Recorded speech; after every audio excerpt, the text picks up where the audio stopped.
ലൂക്കോസ് 24:15 വാക്യത്തിൽ സംസാരിച്ചും തർക്കിച്ചും കൊണ്ടിരിക്കുമ്പോൾ യേശുതാനും അടുത്തു ചെന്ന് അവരോട് ചേർന്ന് നടന്നു.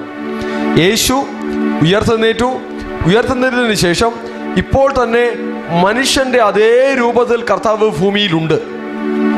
എല്ലാവർക്കും കാണാൻ പറ്റില്ല, എല്ലാവർക്കും അറിയാൻ പറ്റില്ല. ചിലർക്ക് അറിയാൻ പറ്റും, ചിലർ അറിഞ്ഞാലും ചിലപ്പോൾ യേശുവാണെന്നറിയില്ല. സാധാരണ ഒരു മനുഷ്യനായി മാത്രം അറിയുന്നു. ഇവിടെ എമ്മാവൂസിലേക്ക് പോകുന്ന ശിഷ്യന്മാർക്ക് കർത്താവ് വെളിപ്പെടുത്തി കൊടുത്തത് ഒരു മനുഷ്യൻ കൂടെ ഉണ്ടെന്ന് മനസ്സിലാക്കുന്നു. പക്ഷെ യേശുവാണെന്ന് അറിയാൻ പറ്റാത്ത ലെവലിൽ ഭാഗികമായി മാത്രം, പാർഷ്യലി മാത്രം യേശുവിനെ കർത്താവ് അവർക്ക് വെളിപ്പെടുത്തി കൊടുക്കുകയാണ്. ഒരു മനുഷ്യൻ കൂടെ നടക്കുന്നു. ഈ മനുഷ്യൻ ആരാണ്? അത് ദൈവപുത്രനാണ്, യേശുവാണ്, ക്രിസ്തുവാണ്. പക്ഷെ അത് മനസ്സിലാകുന്നില്ല.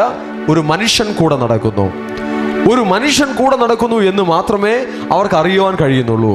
ഈ രണ്ടുപേർ ശിഷ്യന്മാരാണ്. അവർക്ക് യേശുവിനെ നല്ലവണ്ണം അറിയാം. യേശുവിൻ്റെ ഉപദേശങ്ങൾ കൈക്കൊണ്ടവരാണ്. യേശുവിൻ്റെ ഉപദേശപ്രകാരം ജീവിതത്തെ ക്രമീകരിച്ചവരാണ്. അവർ ദൈവരാജ്യത്തിൽ പ്രവേശിച്ചവരാണ്, ദൈവരാജ്യത്തിലുള്ളവരാണ്.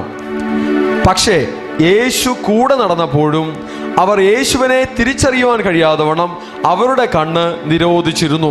നമ്മളിന്ന് ദൈവത്തെ സ്തുതിക്കുമ്പോഴും ആരാധിക്കുമ്പോഴും ദൈവത്തിൻ്റെ വലിയ മഹത്വങ്ങൾ പലതും നമ്മുടെ ഇടയിലുള്ളപ്പോൾ തന്നെ അത് അറിയുവാൻ കഴിയാതെ വണ്ണം കണ്ണുകൾ നിരോധിക്കപ്പെട്ടിട്ടുണ്ട്. ഇന്ന് ഈ വചനം ധ്യാനിക്കുമ്പോൾ ദൈവത്തിൻ്റെ മക്കൾ വിശ്വാസത്തോടുകൂടെ അത് സ്വീകരിക്കുകയാണെങ്കിൽ ദൈവപുത്രൻ ഭാഗികമായോ മുഴുവനായോ വെളിപ്പെടുത്തിക്കൊണ്ട് നമ്മിലൊരുവനെ പോലെ ഒരു മനുഷ്യനായി തന്നെ നമ്മോട് കൂടെ വെളിപ്പെട്ട് വരുന്ന അനുഭവങ്ങൾ ഈ നാളുകളിൽ, ഈ 21-ാം നൂറ്റാണ്ടിൽ, ഈ കാലങ്ങളിൽ കർത്താവ് തരുവാൻ പോവുകയാണ്. അനേകരുടെ ജീവിതത്തിൽ കർത്താവ് അത് തരുവാൻ പോവുകയാണ്.